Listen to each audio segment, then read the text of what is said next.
আসসালামু আলাইকুম। গল্পটাস চ্যানেলের পক্ষ হতে আমি নেহা আপনাদের সকলকে স্বাগত জানাচ্ছি। আমাদের আজকের নিবেদন সমরেশ মজুমদার রচিত উপন্যাস আয়না ভেঙে গেলে। আজ পর্ব 1। বাড়িটা বেশ পুরনো। 40 বছর আগে সত্যপ্রকাশ দত্ত যখন এই বাড়ির ভাড়াটে হয়ে এসেছিলেন, তখন 4খানা ঘরের জন্য তাকে ভাড়া দিতে হয়েছিল মাত্র 200 টাকা। বাড়িওয়ালা নটবর মল্লিক থাকেন ঝামাপুকুরে। পৈতৃক সূত্রে তার বাড়ির সংখ্যা অন্তত 40। মাসের 3 তারিখে তার ম্যানেজার এসে ভাড়া নিয়ে যাওয়া ছাড়া আর কোনো আগ্রহ দেখায় না। এতগুলো বছরে অন্তত 8 বার চুনকাম করতে হয়েছে, মেরামত করতে হয়েছে, এবং তার সব খরচ বহন করতে হয়েছে সত্যপ্রকাশকে।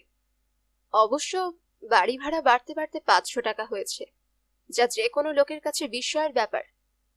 যে কোনো নতুন ভাড়াটিকে যেখানে এরকম বাড়ির জন্য অন্তত 6000 দিতে হবে, সেখানে তিনি এখনো 500 দিচ্ছেন, নেহাতি কপাল জোরে। অবশ্য তিনি এ কথা মনে করেন না। এই ভাড়া বাড়ি থেকে চলে যাওয়ার জন্য তিনি ছটফট করছেন। সত্যপ্রকাশ দত্ত এখন বৃদ্ধ। যৌবনে সুপুরুষ ছিলেন তা এখনো এই 80 বছর বয়সেও বোঝা যায়। স্ত্রী জপমালা মারা গিয়েছেন 15 বছর আগে। দীর্ঘকাল ক্যান্সারে ভুগেছেন তিনি। ছেলে অরুণ প্রকাশ ব্যাংকের এক বড় অফিসার। নাতি স্বপন কুমার একটু বাউন্ডেলে, শিল্প সংস্কৃতির দিকে তার ঝোঁক। ইংরেজি অনার্স নিয়ে গ্র্যাজুয়েট হয়ে পুনরায় চলে গিয়েছিল ফিল্ম স্কুলে ভর্তি হয়ে পরিচালনা শিখতে। এখন এখানে একজন বিখ্যাত পরিচালকের সহকারী। জামা কাপড় দেখে মনে হয় টাকা পয়সা ভালোই পায়। নাতনি উর্মিমালা বিশ্ববিদ্যালয়ে পড়ে, ভালো ছাত্রী। আর আছেন বৌমা, অরুণ প্রকাশের স্ত্রী প্রতিমা। এই সংসারের যাবতীয় কাজের দায়িত্ব তার উপর, কিন্তু গলায় বিরক্তি শুনতে পাননি কখনো। সত্যপ্রকাশ দত্ত এখনো অবসর জীবনযাপন করছেন, কিন্তু তিনি মোটেই আনন্দে নেই। সবসময় গম্ভীর মুখে খবরের কাগজ নিয়ে বসে থাকেন। কিন্তু গতকাল চিঠি পাওয়ার পর থেকেই তার মধ্যে পরিবর্তন এলো। আজ সকালে সত্যপ্রকাশকে দেখা গেল একটা ফুল প্যান্ট নিয়ে তার শরীরের সঙ্গে কতটা মানানসই তা যাচাই করছেন। সত্যপ্রকাশের পরনে লুঙ্গি এবং গেঞ্জি। বাড়িতে আজকাল এই পোশাকেই থাকেন। যাচাই করতে করতে প্যান্টটা তুলে নিয়ে বিড়বিড় করলেন, যাকে 15 বছরে আমি একটুও লম্বা হইনি। আনন্দিত সত্যপ্রকাশ প্যান্টে পা বাড়াবার চেষ্টা করেন। কোনো মতে একটা পা ঢুকিয়েই দ্বিতীয় পা বাড়াতেই আহ বলে চিৎকার করে উঠলেন। তার মুখে ব্যথার চিহ্ন ফুটে উঠল। চোখ বন্ধ করে সেই ব্যথাটাকে সইয়ে নিয়ে তিনি বললেন, কখন হলো? ওহ, কি কষ্ট! অথচ এতক্ষণ টের পাইনি কেন? এ যে আছে তা প্যান্ট না পরলে জানতেই পারতাম না। বিস্ফোরা গজিয়েছে কুচকেতে। সন্তর্পণে তাকে বাঁচিয়ে প্যান্ট ওপরে তুলতে দেখা গেল ভুঁড়ি বেড়ে যাওয়ায় বোতাম গর্তে ঢুকছে না। ভুঁড়ি কমাতে একবার লাফাবার চেষ্টা করতেই মহিলা কণ্ঠের হাসি শোনা গেল, হঠাৎ ব্যঙ্গের হাসি। সত্যপ্রকাশের হেনস্থা দেখে খুব খুশি সেই মহিলা। সত্যপ্রকাশ অবাক। তাকে ব্যঙ্গ করে হাসার সাহস এই বাড়িতে যার ছিল, তিনি 15 বছর আগে গত হয়েছেন। আর কেউ এতটা স্পর্ধা দেখাতে পারে না। তার মানে তিনি ভুল শুনেছেন। বয়স বাড়লে লোকে কম শোনে আর তিনি বেশি শুনছেন। অদ্ভুত ব্যাপার। 15 বছর শব্দটা মনে আসায় তিনি ঘাড় ঘুরিয়ে দেয়ালের দিকে তাকালেন। অরুণ প্রকাশ তার মায়ের ছবি বেশ বড় করে বাঁধিয়ে রেখেছে ওখানে। জপমালার মুখে হাসি। সত্যপ্রকাশ সেই ছবির দিকে তাকিয়ে বললেন, দেখ, যে দেখ, এই যে প্যান্টটা ছোট হয়ে গিয়েছে সেটা খেয়াল করার কেউ নেই। একটু আগে আবিষ্কার করলাম আবার কুচকিতে একটা 20 ফাটক গজিয়েছে। এখন কি হবে? কে শেক দেবে এখানে? আমি কাউকে বলতে পারবো না। আমাকে ফতুর করে উপরে চলে গিয়ে মজা দেখছো? রাবিশ। সত্যপ্রকাশ ঘুরে দাঁড়িয়ে আবার প্যান্টের ওপর মনোযোগ দিতেই যেন কানে এলো, দাঁত থাকতে তো দাঁতের মর্ম বোঝনি। চমকে উঠলেন তিনি। এ কণ্ঠ তো 15 বছর আগেই কাঠের আগুনে পুড়ে ছাই হয়ে গেছে। তাহলে কি তিনি ভুল শুনছেন? অসম্ভব। না, হতেও পারে। শব্দ নাকি ব্রহ্ম, আর ব্রহ্ম কখনো ধ্বংস হয় না। বিবাহিত জীবনে যে শব্দগুলো দোকান দিয়ে শরীরে ঢুকেছিল তারা এতকাল ব্রহ্ম হয়ে চুপচাপ ছিল। এখন সুযোগ বুঝে ফুরুত ফুরুত করে বেরিয়ে আসছে। সত্যপ্রকাশ মাথা নাড়লেন। যাকে, কিন্তু এই প্যান্টটা নিয়ে তিনি কি করবেন? ঠিক তখনই কানে এলো, বুড়ো বয়সে ভুঁড়ির ওপরে প্যান্ট পরা হচ্ছে। মাগো! খেপে গেলেন সত্যপ্রকাশ। দাঁতে দাঁত চেপে বললেন, 20 বছর আগে এই বাক্যটাই আমি শুনেছিলাম। হ্যাঁ, পড়া হচ্ছে। 20 বছর আগে মিস্টার হাডসন বিলেত থেকে এসেছিলেন, তাই অফিসের সবাইকে প্যান্ট পরতে হয়েছিল। তিনি ধুতি দু চোখে দেখতে পারেন না। তা সেই হাডসন সাহেব আবার আসছেন অফিসে। আমি রিটায়ার করলেও তিনি আমার সঙ্গে দেখা করতে চান, কিন্তু কোমরটা যে এর মধ্যে এতটা বেড়ে গেছে। সুখে আছো তাই মুটোচ্ছ, স্পষ্ট শুনতে পেল সত্যপ্রকাশ। এই কথাগুলো তার কানের ভেতর দিয়ে শরীরে ঢুকেছিল 18 বছর আগে, এখন বেরিয়ে এলো। তিনি নিজের বুকে হাত দিলেন। No more. সারা জীবন এই কথামৃত অনেক শুনেছি, এখন ছবি হয়ে যাওয়ার পরেও শুনতে হবে? সত্যপ্রকাশ চিৎকার করলেন, এই কই হে খোকা, খোকা! তারপর নিচু গলায় বললেন, মাথায় ঘিলু কম থাকলে কি কানেও খাটো হয়? শ্বশুরের চিৎকার শুনে ছুটে এলো বৌমা। বাবা, ডাকছেন? আচমকা বৌমাকে দেখে লজ্জায় কুঁকড়ে যান সত্যপ্রকাশ। লুঙ্গির ওপর আংশিক প্যান্ট পরা শ্বশুরকে দেখে মুখ ঘুরিয়ে ফেলেন প্রতিমা। সত্যপ্রকাশ দ্রুত বলেন, কিছু না বৌমা, এই একটু ট্রাই দিচ্ছিলাম। হাডসন সাহেব বিলেত থেকে আসবেন তো, তুমি বরং খোকাকে পাঠিয়ে দাও, যাও। মুখ না ফিরিয়েই প্রতিমা বললেন, আপনার প্যান্টটা? সত্যপ্রকাশ প্যান্ট 2 হাতে আঁকড়ে বললেন, না না, এটা ঠিক আছে, মানে টেনে টুনে ঠিক করে নেব। যাও, খোকাকে ডেকে দাও। এই সময় অরুণ প্রকাশকে ঢুকতে দেখে প্রতিমা ভেতরে চলে যান। অরুণ প্রকাশ জিজ্ঞাসা করেন, এ কি কাণ্ড বাবা? সত্যপ্রকাশ ছেলের মুখের দিকে তাকালেন। এর মধ্যে কাণ্ডটা কি দেখলে অরুণ প্রকাশ? চিৎকার করে তোমাকে ডাকছি আর তুমি বৌমাকে পাঠিয়ে দিলে।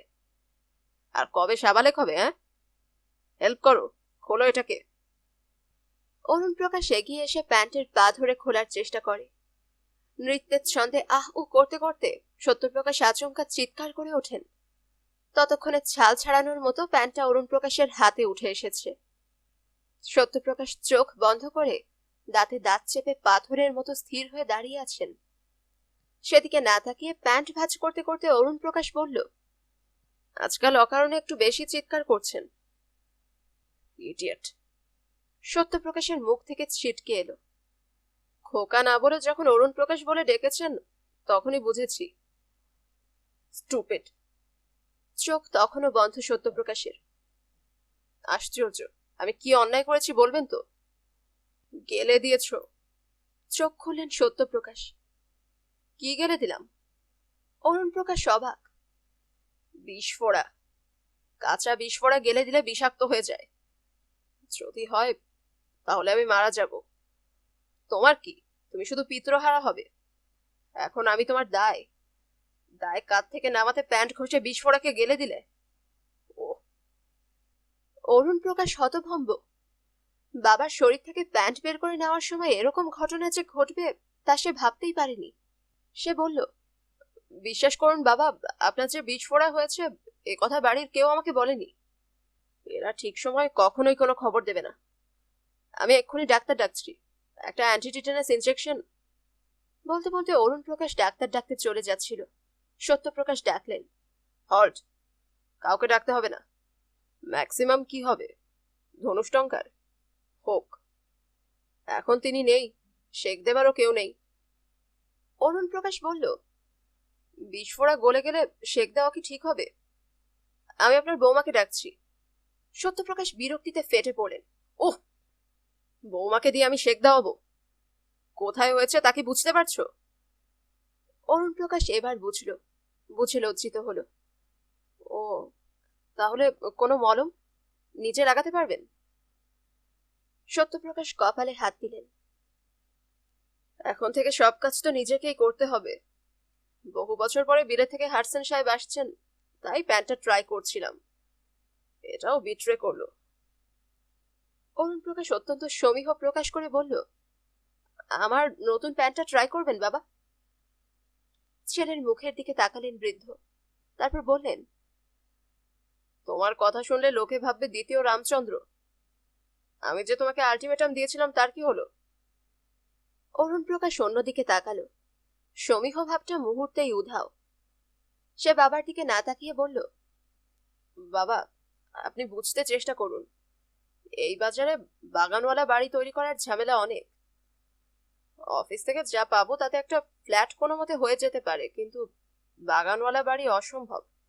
তাছাড়া মায়ের শেষ ইচ্ছে ছিল এই ভাড়া বাড়ি ছেড়ে একটা ছিমছাম ফ্ল্যাটে গিয়ে থাকার। মা নেই, তবুও সেই চেষ্টাই করছি আমি। হা হয়ে গেলেন সত্যপ্রকাশ। ছেলের কাছে এসে জিজ্ঞাসা করলেন, ওই ইচ্ছের কথা কি তোমার কানে কানে বলে গিয়েছিলেন? অবশ্য দুরকম কথা বলা তার স্বভাবে ছিল।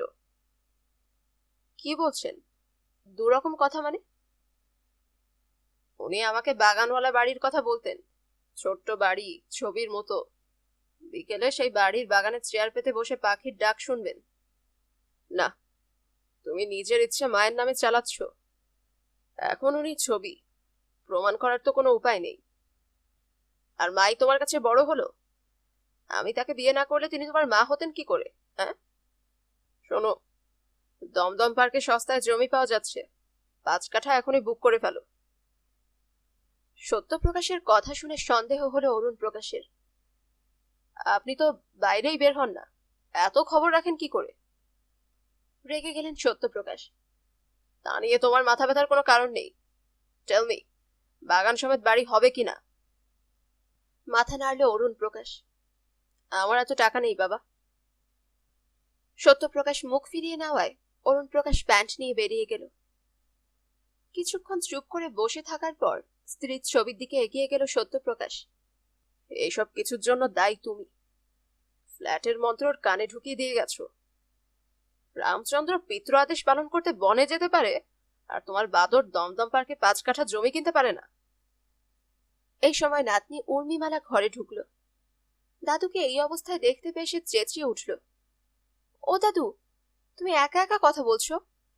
আমার এত টেনশন হচ্ছে। সত্যপ্রকাশ নাতনির দিকে তাকালেন।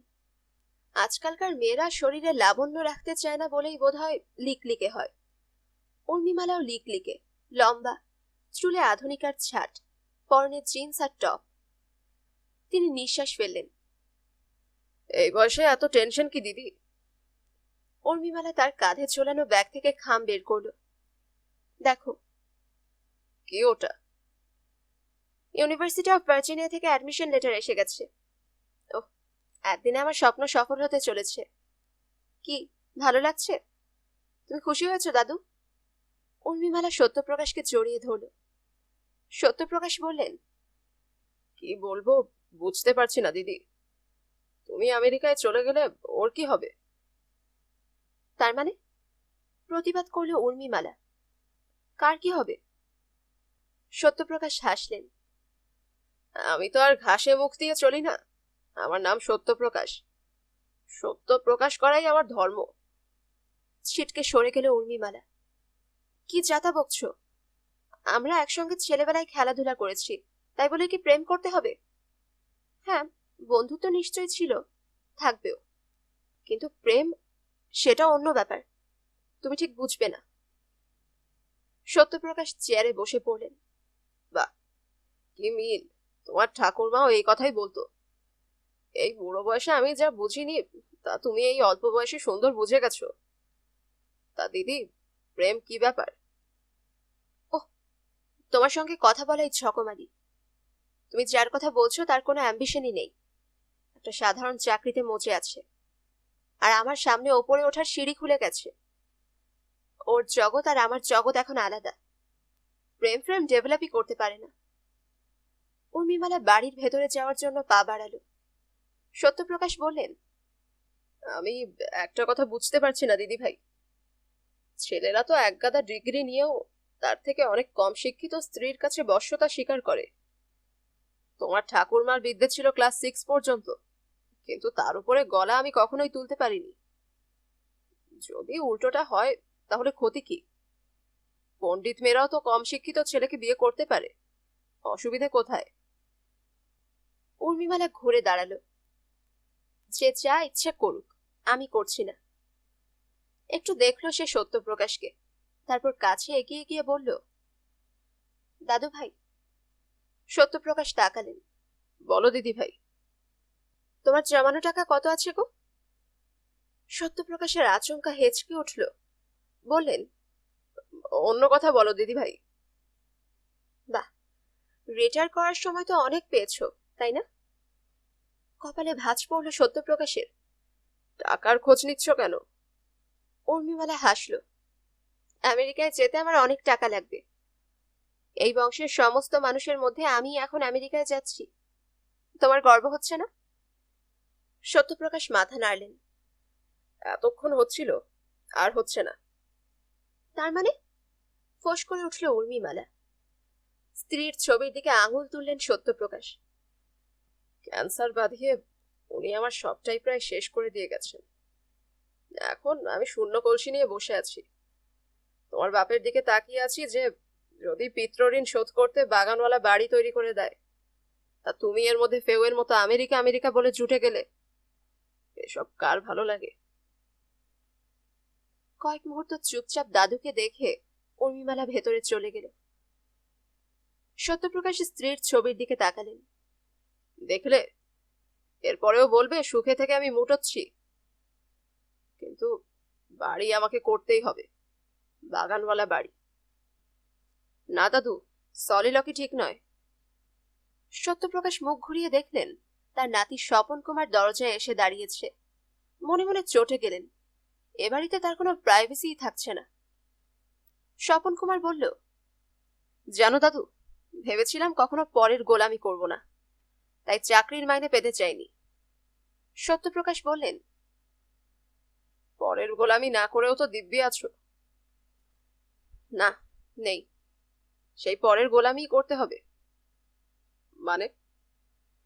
একজন প্রডিউসার আমাকে দিয়ে সিরিয়াল করাতে চায়, মাসে 25,000 করে মাইনে দেবে, আর তার বদলে আমাকে প্রতি মাসে 20টা 20 মিনিটের টিভি নাটক তৈরি করে দিতে হবে। এটা গোলামি নয়। স্বপন কুমার উত্তেজিত। 25,000 পার মান্থ? নিয়ে নাও, অ্যাকসেপ্ট করো। পাগল? ওই অশিক্ষিত লোকটা যা বলবে আমাকে শুনতে হবে? আমাকে দিয়ে 25,000 নাটক বানিয়ে নিয়ে বেটা 50,000 বিক্রি করবে, ভাবতে পারো? তাই আমি অন্য কথা ভাবছিলাম। কি কথা? ইনভেস্টমেন্ট করতে হবে 4 লাখ, তাতে 16টা এপিসোড তৈরি হয়ে যাবে। টিভিতে দেখানোর পর পার এপিসোডে 25,000 প্রফিট। 4 লাখ 8 লাখ হয়ে যাবে, তারপর 16 32 লাখ। এই টাকাটা বাইরের লোককে দিতে যাব কেন? তাই নিজেরাই ইনভেস্ট করব। নিজেরা মানে? অত টাকা তোমার আছে? আমার কি করে থাকবে, আমি তো বিগিনার। ঠিক করেছি বাবার কাছ থেকে নেব 2 লাখ, আর তোমার কাছ থেকে নেব 2 লাখ। এই 2 লাখ নিয়ে 1 বছরের মধ্যে 1 লাখ অ্যাড করে 3 লাখ তোমাদের ফেরত দিয়ে দেব। এটা করলে আমার আর গোলামি করতে হবে না। স্বপন কুমার হাত নাড়ল। ও, টেল ইওর ফাদার। মুখ ঘুরিয়ে নিলেন সত্যপ্রকাশ। আমি ভাবছি তোমাকে দিয়ে বলাবো। কিছু মনে করো না, বাবা একটু খোঁচু আছে, তোমার মতো বড় হৃদয় নেই। সরি, অন্য ইস্যু নিয়ে আমি তোমার বাবার সঙ্গে কথা বলতে পারবো না। হ্যাঁ? অন্য ইস্যু নিয়ে মানে? আমি অলরেডি তোমার বাবার কাছে বাগান বাড়ির জন্য হাত পেতে বসে আছি, আর সে আমাকে এড়িয়ে যাচ্ছে। হ্যাঁ?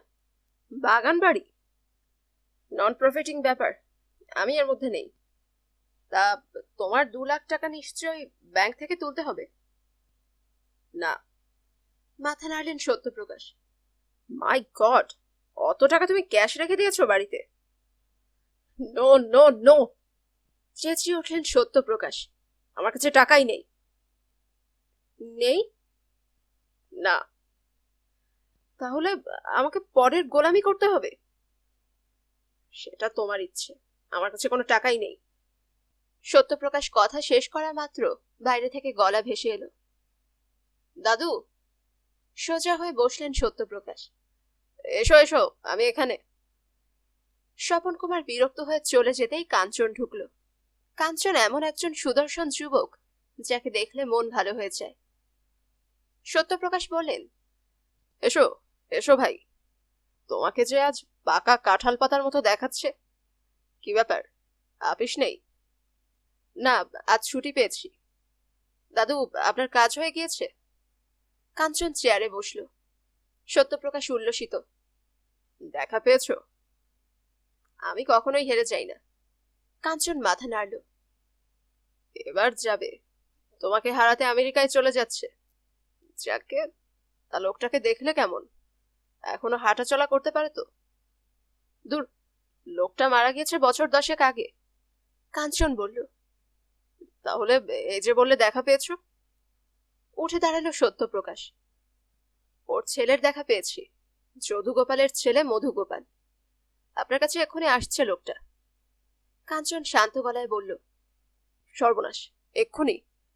আমি তোমাকে বলিনি ছুটির দিনে নয়? খোকা অফিসে বেরিয়ে গেলে তবে আসতে বলবে। তোমার ছুটি মানে তো খোকারও ছুটি। সত্যপ্রকাশ অস্থির হয়ে উঠলেন। কাঞ্চন বোঝাতে চাইল, কি করে আসবে? তখন তো মধুগোপালেরও অফিস থাকবে। হা হয়ে গেলেন সত্যপ্রকাশ। হ্যাঁ, অফিস? শ্যাকরা অফিস যায় নাকি? আজকাল যায় দাদু, সবাই এখন ডাবল প্রফেশন বেছে নিয়েছে। কিন্তু শহরে এত সোনার দোকান থাকতে আপনি পার্টিকুলার একজন শ্যাকরাকে বাঁচলেন কেন? বাড়ির ভেতর দিকটা একবার দেখে নিয়ে গলা নামালেন সত্যপ্রকাশ। তোমাকে বলি ভাই, তোমার দিদিমা বিয়ের সময় খুব দামি একটা জড়োয়া সেট উপহার পেয়েছিলেন। ওই যদুগোপাল সেটা বানিয়ে দিয়েছিল। তা ধরো, তখনই পড়েছিল প্রায় 1000। কত ঝড়ঝাপটা গেছে, তোমার দিদিমাও ছবি হয়ে গেলেন। তবু ওই হার আমি হাতছাড়া করিনি। 50টা বছর হয়ে গেল। এখন আমার টাকার দরকার। 50 বছরে সোনার দাম যা বেড়েছে, তাতে ওই হারের দাম কমসে কম 3 লাখ হয়ে যাবে। কি আমি ঠিক বলছি কিনা? কাঞ্চন হাত জোড় করল। সোনার ব্যাপারে আমার কোনো আইডিয়া নেই দাদু। সত্যপ্রকাশ হঠাৎ এগিয়ে গিয়ে দেয়ালে ঝোলানো স্ত্রীর ছবিটা উল্টো করে দিলেন। কাঞ্চন অবাক হয়ে গেল। এ কি করলেন দাদু? দেয়ালের কান থাকলে ছবিরও থাকে। কোনো কোনো মৃত ব্যক্তি জীবিতর থেকেও ভয়ঙ্কর হয়। এবার বলো, দমদম পার্কের জমিটার কি খবর? সত্যপ্রকাশ কাঞ্চনের কাঁধে হাত রাখলেন। নামটা পড়ার মতো কাঞ্চন বলল, 40 করে চাইছিল, দক্ষিণ ফাঁকা। ভদ্রলোক আমার এক বন্ধুর ভাবি শ্বশুর, তাই 35-এ দিয়ে দেবেন। বাহ, জড়োয়া হার বিক্রি করলেই জমিটা কিনে ফেলবো। বাকি টাকায় একটা ঘর হয়ে যাবে। কি বলো? ছেলে টাকা দেবে না, উনি ফ্ল্যাট কিনবেন। কেন? যা ইচ্ছে কেন, আমি কি কারো তোয়াক্কা করি? মুশকিল হলো, বৌমা কাকে সাপোর্ট করছে সেটা বুঝতে পারছি না। এত কম কথা বলে। সত্যপ্রকাশ চোখ বন্ধ করল। কাঞ্চন সরস গলায় বলল, কাকিমা খুব ভালো মানুষ। সত্যপ্রকাশ চোখ খোলেন। দেখো কাঞ্চন, তোমাকে আমি পছন্দ করি, কিন্তু তাই বলে মিথ্যে বলতে পারবো না। এই বাড়িতে আসা যাওয়া করতে তোমার পাসপোর্ট লাগে। এতদিন জানতাম সেই পাসপোর্ট হলাম আমি। এখন দেখছি বৌমাকেও হাত করেছো। কাঞ্চন তোতলালো। আমি কাকিমাকে হাত করেছি? মাথা নাড়লেন সত্যপ্রকাশ। আলবৎ করেছো। পৃথিবীতে এমন কোনো জীবিত মেয়ে নেই যাকে ভালো মানুষ বললে গলে জল হয়ে যাবে না।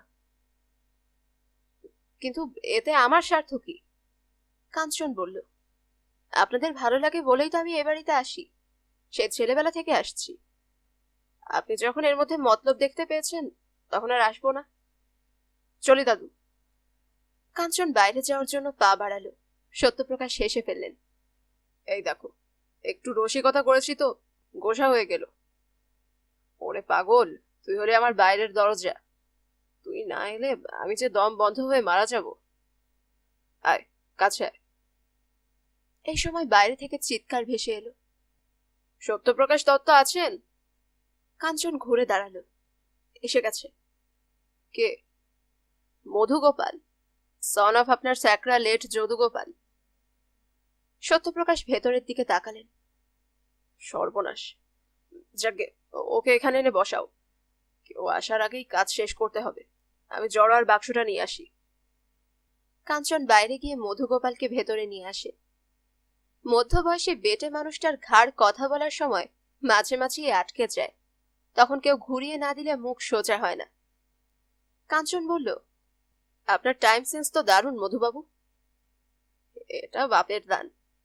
বাহ, চমৎকার বাড়ি তো আপনার। মধুগোপাল চেয়ারে আরাম করে বসে। কাঞ্চন বলে, এটা আমার বাড়ি না, সত্যপ্রকাশ বাবু এখানে ভাড়াটে হিসেবে বাস করেন। ওই একই কথা। কথাটা বলার সময় মাথা ঘোরাতে ঘাড় আটকে গেল মধুগোপালের। কাঞ্চন সেটা বুঝতে পেরে মাথাটা ঘুরিয়ে ঠিক জায়গায় ফিরিয়ে দেয়। মধুগোপাল বলল, ধন্যবাদ। আমাকে কি করতে হবে বলুন তো? আপনার বাবা এ বাড়ির শ্যাকরা ছিলেন। কাঞ্চন জানালো। হতে পারে। প্রায় 50 বছর আগে আপনার বাবা এ বাড়ির জন্য একটা জড়োয়া সেট তৈরি করেছিল। তা তখনই দাম পড়েছিল 1000 টাকা। সত্যপ্রকাশ বাবু সেটা আপনাকে দিয়ে পরীক্ষা করিয়ে দাম জানতে চান। কাঞ্চন বলল, আমি কেন? মাথা সোজা রেখে প্রশ্ন করল মধুগোপাল। কাঞ্চন বলল, শ্যাকরার কাজ করা তো আপনাদের প্রফেশন। আগে না। তার মানে? মধুগোপাল বলল, আমি কর্পোরেশনে কাজ করি, নিমতলা শ্মশানে পোস্টেড। কাঞ্চন ঘাবড়ে যায়। যা বাবা, আগে বলেননি তো? জিজ্ঞাসা করেননি তো? কাঞ্চন হাত ধরল। মধুবাবু, আপনাকে একটা উপকার করতেই হবে। করে দেব। বয়স কত? দূর মশাই, বয়স মানে? আপনি কি শ্মশানে নিয়ে যাওয়ার কথা ভাবছেন? শুনুন, আপনার বাবা যখন শ্যাকরা ছিলেন তখন নিশ্চয়ই তাকে কাজকর্ম করতে দেখেছেন। আগে হ্যাঁ। মাথা নাড়তে গিয়ে ঘাড় আটকে গেল মধুগোপালের। কাঞ্চন সেটা ঠিক করে দিয়ে বলল, দেখে দেখেও তো শেখা যায়। তা যায়। ব্যাস, সেই অভিজ্ঞতা থেকে দামটা বলে দেবেন। এই সময় সত্যপ্রকাশ ঘরে ঢুকে বললেন, এ তো বাপের চেহারা পায়নি। কাঞ্চন হাসল। সবাই কি সব পায় দাদু? মধুগোপাল বলল, আগে বাপ লম্বা ছিল, আমি মায়ের ধাত পেয়েছি। সত্যপ্রকাশ বললেন, সেটা বুঝতেই পারছি। তা বাপের হাতের গুণ কি পেয়েছো? আগে না, মা নিষেধ করেছিলেন। বাপ নাকি পার্টির সোনা সরাতো। আটকে উঠলেন সত্যপ্রকাশ। হ্যাঁ, বলো কি? এ বাড়ির কত গয়না বানিয়েছে তোমার বাবা? তার মানে আমাদের সোনাও সরিয়েছে? তা তো নিশ্চয়ই, মানে সেটাই স্বাভাবিক। কাঞ্চন বলল, ছেড়ে দিন, লোকটা তো মরে গেছে। আর মধুবাবু তো বাপের ওই গুণ পায়নি। ওকে দেখান দাদু। সত্যপ্রকাশ একটা কাজ করা কাঠের বাক্স খুলে এগিয়ে ধরলেন। দেখো, এটার দাম কত হবে এখন? তোমার বাপের হাতের কাজ। মধুগোপাল একটু লক্ষ্য করেই চেঁচিয়ে উঠল, ঠিক এই জিনিস পরেই একটা ডেড বডি এসেছিল মাসখানেক আগে। আত্মীয়রা সেটা সমেত বডি চুল্লিতে ঢুকিয়ে দিয়েছিল। ওটা নিশ্চয়ই ইমিটেশন গয়না। ভালো করে দেখে এর দামটা বলুন। কাঞ্চন গম্ভীর গলায় বলল, আগে বাবা বলতেন, জড়োয়া কিনতে টাকা, বেচতে ফাঁকা। সোনা কম নেই বললেই হয়, ছোট ছোট পাথরের ঝিকিমিকি সব। তা এখন বড়জোর 1010 পাবেন। সত্যপ্রকাশ চেঁচিয়ে উঠলেন, কি? মধুগোপাল বলল, ওই যে বললাম, বিক্রি করলেই ফাঁকা। সত্যপ্রকাশ পাগলের মতো মাথা নাড়লেন, নো, অসম্ভব। মধুগোপাল হাসল, কি যে বলেন দাদু, এই তো গতকাল হাটখোলার গুপ্তবাড়ির বউ এসেছিল, পরনে তার বেনারসি, সেই আমলে অনেক টাকায় কেনা। কেউ বলল, অত দামি শাড়ি শুদ্ধ পরাবে, খুলে নাও। তা আমি বললাম, পুরনো বেনারসির আর দাম কত? হ্যাঁ হ্যাঁ। সত্যপ্রকাশের চোখ ছোট হলো। তুমি কি ব্যবসা ছেড়ে শ্মশানে ঘুরে বেড়াও? কাঞ্চন তাড়াতাড়ি উঠে বলল, না দাদু, ওটা ওর হবি। গেট আউট, বেরিয়ে যাও, যাও, ধমকালেন সত্যপ্রকাশ। ডেকে এনে ইনসাল্ট করলেন দাদু। আপনার আশীর্বাদে কত রাগী লোককে পোড়ালাম। পড়বার সময় সবার চেহারা এক হয়ে যায়। কথাগুলো বলতে বলতে বেরিয়ে যায় মধুগোপাল। হতভম্ব সত্যপ্রকাশ বললেন, ও কাঞ্চন, এ ডোম না শ্যাকরা? কাঞ্চন বলল, যদুগোপালের ছেলে মধুগোপাল। এখন কি হবে? মাত্র 10,000। স্ত্রীর ছবির দিকে তাকালেন সত্যপ্রকাশ। মরে যাওয়ার আগে একটা সলিড জিনিসও রেখে যেতে পারলে না। আমার আশা আর পূর্ণ হবে না। যাই, এটাকে অন্তত রেখে আসি। সত্যপ্রকাশ ভেতরে চলে গেলে কাঞ্চন দেয়ালে ঝোলানো ছবিটাকে ঠিক করে, আর তখনই উর্মিমালা ঢোকে। এ কি, কখন এলে? কাঞ্চন হাসল। অনেকক্ষণ। শোনো, তোমার সঙ্গে আমার কথা আছে। আচ্ছা, তুমি কি আমার সম্পর্কে দুর্বল? উর্মি সোজাসুজি প্রশ্ন করল। দুর্বল মানে? কাঞ্চন মুচকি হাসল। ও, বাংলা বোঝো না? Do you love me? ঠোঁট কামড়ালো উর্মি। চোখ বড় করলো কাঞ্চন। এটা কি বাংলা? উর্মি এগিয়ে গিয়ে চেয়ারে বসল। শোনো, তোমাকে নিয়ে মাথা ঘামানোর সময় আমার নেই। তবুও বলছি, ছোটবেলা থেকে তোমায় দেখছি, বন্ধুই বলা যেতে পারে। মাথা নাড়ল কাঞ্চন। তা তো ঠিক, তবে তুমি ক্লাস 9-এ পড়ার সময় লিখেছিলে, রিক্ত আমি, শূন্য আমি, কিছুই আমার নাই, চেয়েছিলে ভালোবাসা, ঢেলে দিলাম তাই।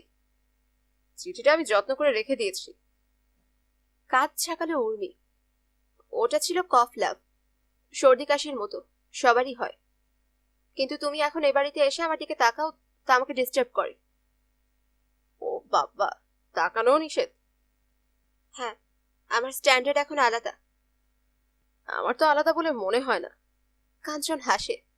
উঠে দাঁড়ায় উর্মি। উফ, আমি আমেরিকায় চলে যাচ্ছি, আর তুমি এখানে পড়ে থাকবে। ব্যাপারটা বুঝতে চেষ্টা করো। এই সময় প্রতিমা ঘরে এসে কাঞ্চনকে দেখে জিজ্ঞাসা করলো, কি রে, কখন এলি? অনেকক্ষণ। নাও।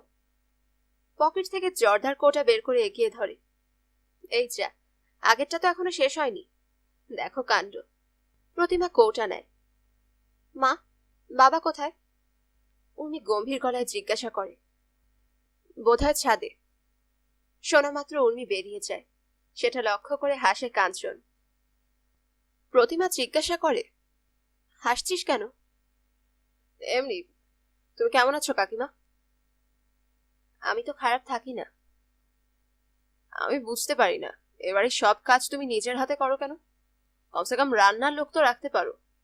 কাঞ্চন বলল। মাথা নাড়ল প্রতিভা। মাইনে করা লোকের রান্না এরা খেতে পারে না।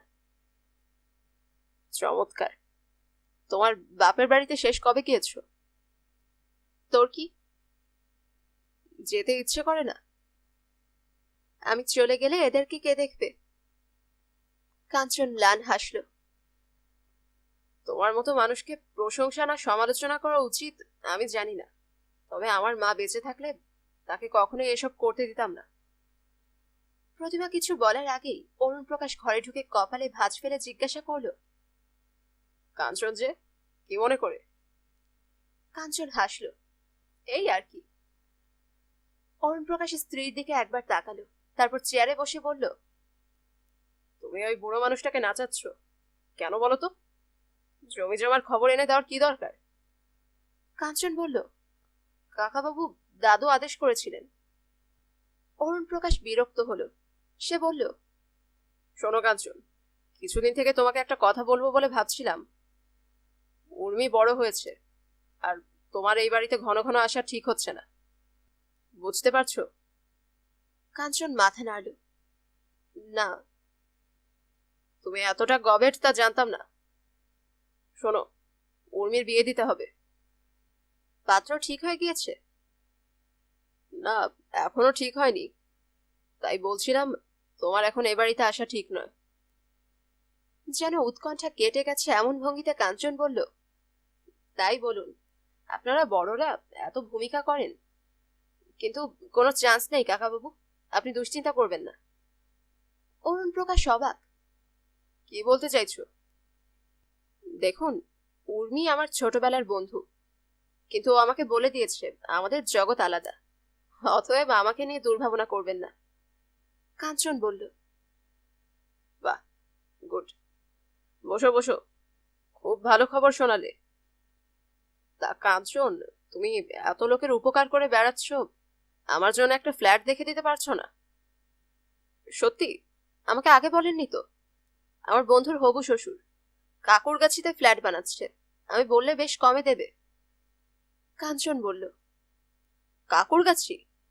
অরুণ প্রকাশ উল্লসিত। চমৎকার জায়গা। আমার 3 বেডরুমের ফ্ল্যাট চাই।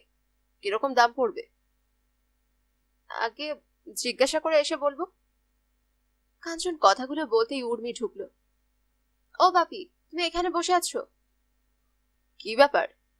অবাক হলো অরুণ প্রকাশ। উর্মি বাবার গলা জড়িয়ে ধরল। আমেরিকা থেকে চিঠি এসে গেছে। কার চিঠি? উফ, ইউনিভার্সিটিতে অ্যাডমিশনের। প্রতিভা জিজ্ঞেস করলো, কতদিনের জন্য যাবি? কাঞ্চন ফোড়ন কাটল। যে আমেরিকায় পড়তে যায় সে আর ফেরে না। উর্মি চোখ পাকালো। বাবা, ওকে চুপ করতে বলো। হ্যাঁ, ওরা একটা সেমিস্টারের জন্য ফাইন্যান্সিয়াল গ্যারান্টি চায়, ধরো $13,000। তোমাকে ওই টাকার ব্যবস্থা করে দিতেই হবে। ডলার? অরুণ প্রকাশ মাথা নাড়লেন। আমি কখনো ডলার চোখেই দেখিনি। তোমার দেখার দরকার নেই, তুমি টাকা দিলেই ব্যবস্থা হয়ে যাবে। কাঞ্চন গম্ভীর গলায় বলল, প্লাস প্লেন ভাড়া, ভিসার খরচ। উর্মি ধমকালো, এই তুমি কথা বলছো কেন?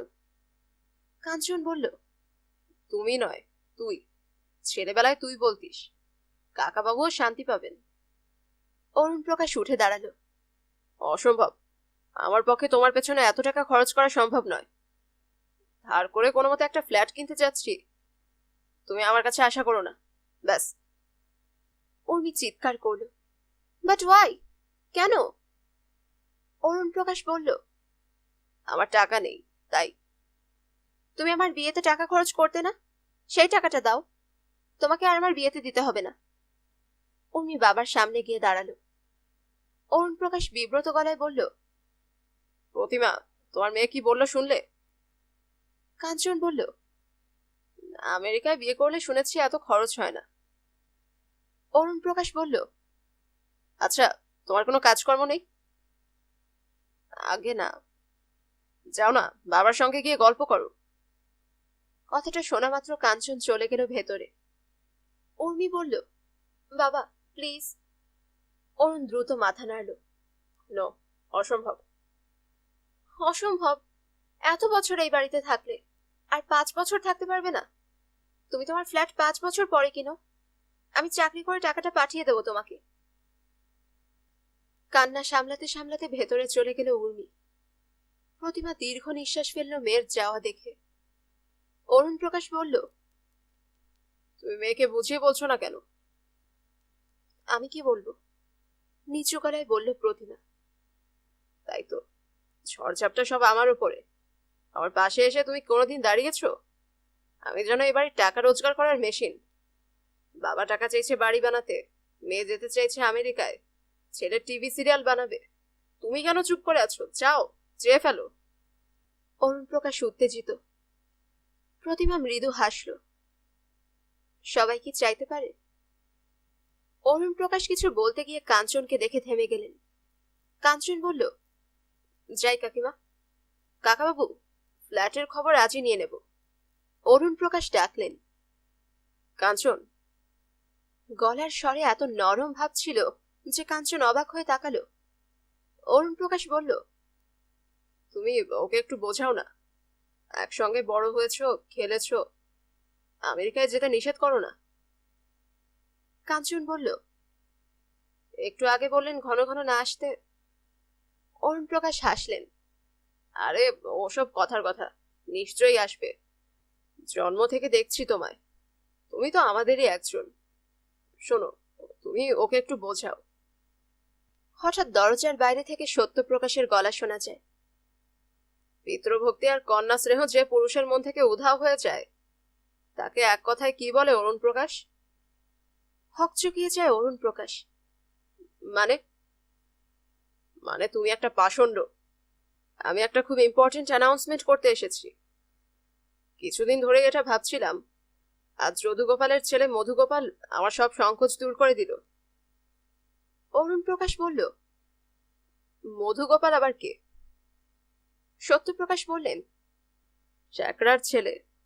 50 বছর আগে তোমার মাকে একটা জড়ো আর গহনা তার বাবাকে দিয়ে বানিয়ে উপহার দিয়েছিলাম। 50 বছরে সোনার দাম বেড়েছে 100 গুণ, কিন্তু জড়ো আর দাম। অথচ নির্বোধের মতো আমি তাই আগলে বসেছিলাম। যাকে, আমি তো এখনো শুধু অন্ন ধ্বংস করছি। আমার কোনো লক্ষ্য নেই, আর লক্ষ্যহীন মানুষ তো মজা ডোবার মতো। কাল সকালে কেন ঘুম থেকে উঠবো এই প্রশ্নের উত্তর আমার জানা নেই। এভাবে বেঁচে থাকার কোনো অর্থ হয় না। তাই ঠিক করেছি, আমি সত্যপ্রকাশ দত্ত আগামীকাল দুপুর 12টায় আত্মহত্যা করব। That's final.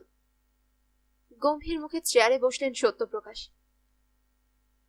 আপনি কি পাগল হয়ে গেলেন বাবা? চিৎকার করে জিজ্ঞাসা করলো অরুণ প্রকাশ। না, পাগল কেন হব? এই দিন তোমারও আসবে, সেদিন বুঝবে আমার চেয়ে মহাজ্ঞানী তুমি কাউকে দেখোনি। এ আমার গোটা জীবনের উপলব্ধি। সত্যপ্রকাশ বুকে হাত দিতেই প্রতিমা টুকরে কেঁদে উঠল। তার দিকে তাকালো সত্যপ্রকাশ, বললেন, কেঁদো না বৌমা, চোখের জল ফেলে আমার যাওয়ার পথ পিছল করে দিও না। তোমার শাশুড়ি গিয়েছেন ক্যান্সারে, আমাকে নিঃস্ব করে। আমি যাব ড্যাং ডেঙিয়ে তোমাকে মুক্ত করে। এই সময় কাঞ্চন এসে সত্যপ্রকাশের কানের কাছে মুখ নিয়ে গিয়ে ফিসফিস করে কিছু বলল। সত্যপ্রকাশ ঘাড় নাড়লেন। না না, যা বলার স্বচ্ছন্দে এদের সামনে বলতে পারো, এখন আর আমার চক্ষু লজ্জা নেই। বেশ, আপনি কি সিরিয়াস? কাঞ্চন জিজ্ঞাসা করল। তোমার কি ধারণা আমি আর কি মারছি? সত্যপ্রকাশ খেকিয়ে উঠলেন। কাঞ্চন মাথা নাড়ল। গুড। যদি কিছু মনে না করেন তাহলে কি জানতে পারি আপনি কেমন করে আত্মহত্যা করছেন? নো। মাথা নাড়লেন সত্যপ্রকাশ। ওটা আমার ব্যক্তিগত ব্যাপার। তাছাড়া তুমি তো বাইরের লোক, তাই না? বাহ দাদু, আমি এখন বাইরের লোক হয়ে গেলাম? নিশ্চয়ই। এই বাড়ির কেউ তোমাকে ভেতরের লোক বলে মনে করে? তাছাড়া শোনো, মানুষের জীবনে বেঁচে থাকাটা একসময় অবান্তর হয়ে যায়। অন্যের গলগ্রহ হয়ে বেঁচে থাকার চেয়ে সসম্মানে চলে যাওয়া ঢের ভালো। অবশ্য তোমাকে এসব বলার কোনো মানেই হয় না। কাঞ্চন বৃদ্ধের দিকে তাকালো। চমৎকার। এখন আমি আপনার কাছে মূল্যহীন, কিন্তু আপনার যাবতীয় গোপন কাজকর্ম তো আমাকে দিয়েই করাতেন। সেটা করতে নিজের স্বার্থে। অরুণ প্রকাশ বলল। এটা ঠিক নয় বাবা। দমদমের জমির খবর তো কাঞ্চনই এনে দিয়েছে, তাই না? কাঞ্চন মনে করিয়ে দিল, সেই সাথে হাবানার চুরুট। অরুণ প্রকাশ চমকে উঠল। হ্যাঁ? সত্যপ্রকাশ গম্ভীর গলায় বললেন, 7 দিন আনোনি? আজই পাবেন, কাঞ্চন বলল। কাল দুপুরের আগে না আসলে ভোগে লাগবে না। কাঞ্চন কাছে এলো। দাদু, আপনি বোঝার চেষ্টা করুন। আত্মহত্যা করাটা আইনের চোখে অপরাধ। ধরুন আত্মহত্যা করতে গিয়ে আধা খেচড়া হয়ে আপনি মরলেন না, হাসপাতালে ভর্তি হলেন, আপনার জেল হয়ে যাবে। জেলে গিয়ে থাকতে কার ভালো লাগে বলুন? তাই বলছি, কিভাবে আপনি আত্মহত্যা করতে চান আমাকে বলুন, আমি আপনাকে সাহায্য করতে পারি। অরুণ প্রকাশ চেঁচিয়ে উঠল। সে কি, তুমি আমার বাবাকে মরতে সাহায্য করছো? মাথা নাড়ল কাঞ্চন। কাকা বাবু, আপনার বাবা জেলে গেলে আপনি মুখ দেখাতে পারবেন? উনি যে দুঃসাহসিক সিদ্ধান্ত নিয়েছেন, দুঃসাহসিক বললে কম বলা হবে। বিচক্ষণ সিদ্ধান্ত, তা কাগজের লোক জানলে হেডলাইন হয়ে যাবে। জীবনের প্রতি বীতশ্রদ্ধ হয়ে সত্যপ্রকাশ আত্মহত্যা করতে চলেছেন। সত্যপ্রকাশ বললেন, আর আমার 12টা বেজে যাবে। কাঞ্চন প্রতিবাদ করল। মোটেই না, লোকে আপনাকে শ্রদ্ধার সঙ্গে স্মরণ করবে। উর্মি এগিয়ে এলো আবার। দাদু প্লিজ আমার দিকে তাকাও। আমার কি আর তাকাবার বয়স আছে দিদি ভাই? যাই, একটু বিশ্রাম নেই, আর তো কয়েক ঘন্টা। সত্যপ্রকাশ ধীরে ধীরে ভেতরে চলে গেলেন। শেষ হলো আজকের পর্ব। আপনাদের যদি আমার গল্প পাঠ ভালো লাগে তবে অবশ্যই লাইক করবেন, কমেন্ট করবেন এবং বেশি বেশি শেয়ার করবেন। যারা গল্পন্যাস চ্যানেলটিকে সাবস্ক্রাইব করেছেন তাদেরকে অসংখ্য ধন্যবাদ, এবং যারা করেননি তাদের কাছে অনুরোধ রইল চ্যানেলটিকে সাবস্ক্রাইব করে ফেলুন। পাশে থাকা বেল আইকনটিও ক্লিক করে রাখবেন, এতে করে আমি কোনো নতুন গল্প বা উপন্যাস আপলোড করলেই আপনারা তার নোটিফিকেশন পাবেন। সকলে সুস্থ থাকবেন এবং আমাদের পাশে থাকবেন এই কামনায় আজকের মতো এখান থেকেই বিদায় নিচ্ছি।